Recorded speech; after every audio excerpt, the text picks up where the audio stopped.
Hey team, Mick here from Melbourne Soft Tissue Therapy and CrossFit Soul Rebel. Now today we're going to talk a little bit more about shoulder health and predominantly about the big pec major muscle that we love to work on day in day out. So it's actually quite a funny thing to talk about, but being able to make your pec dance is actually a very good sign of a healthy shoulder. The reason why a lot of us, or majority of us, can't really get that engagement through the pec or awareness of the pec is because our everyday positions, postures, movements, and just the crappy things we do as humans. Like, for example, stuck at a desk all day long, shoulders rotated inwards, finds it hard to even find that pec. Even driving, being on a phone, being on a computer, all those things that puts us in that flex forward position, that internal rotated position, it just does not allow for the pec to do what it's wanted to do. Like, we have big pec muscles for reasons, why it's called a Pec Major. And what we want to be using that pec for the majority of the time is any kind of pressing movement. So pressing in a bench press, pressing ahead of us, pressing in front of us, and mainly overhead. Now this is where people really lack that the awareness and position of the pec when we're going overhead. If we're going any kind of like barbell pressing, dumbbell pressing, what we tend to do is, because we can't find the mobility in that pec, we tend to overuse the traps, overuse the delts, the pec doesn't get used. And this is where our shoulder injuries come from, predominantly.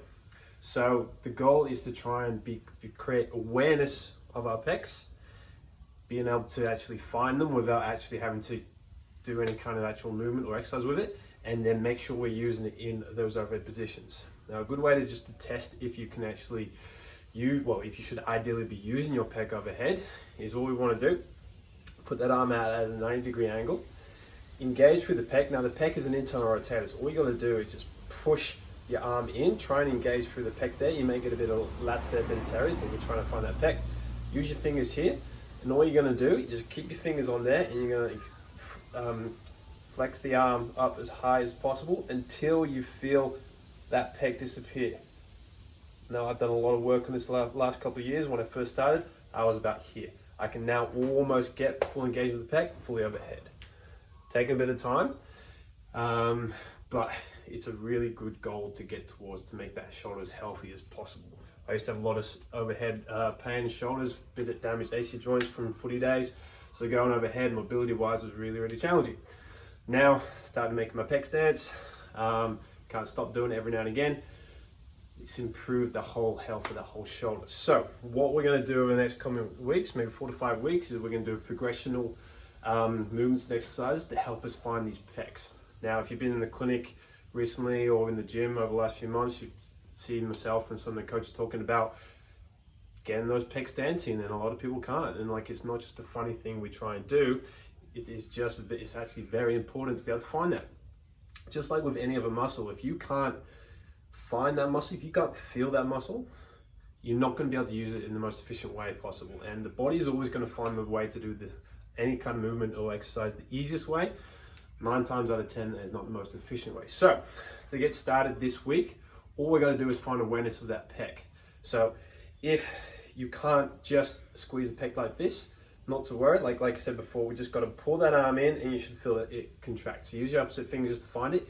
If that is too hard, what we want to do, find something you can push against, table, bench, squat rack, to this side, doesn't really matter, 90 degrees or so, and just push inwards. All right, that should feel the pec engage. Again, keep your fingers there, keep that there, and all we're going to do is hold and contract 30 seconds. Contract as hard as you possibly can. The goal here is trying to make that pec cramp or fatigue it like anything else. So we want to try to go for about 3 sets of 30 seconds or however long it takes to really find it. Don't worry if you can't quite find it straight away. It will take a little bit if you never quite find it before, but that's all we've got to start with this week. Now you can do 2 at a time. Start ideally with the single one if you're not too good at it. If you're getting pretty good already, go with the 2 at a time, but over the next coming weeks we'll progress that. But the goal today for this week is just to find the pec without any kind of trap, with any kind of delts. Just find that pec by itself, contract and hold, and make it cramp. Any questions, pop them down below. Otherwise, let's get those pecs dancing. Cheers.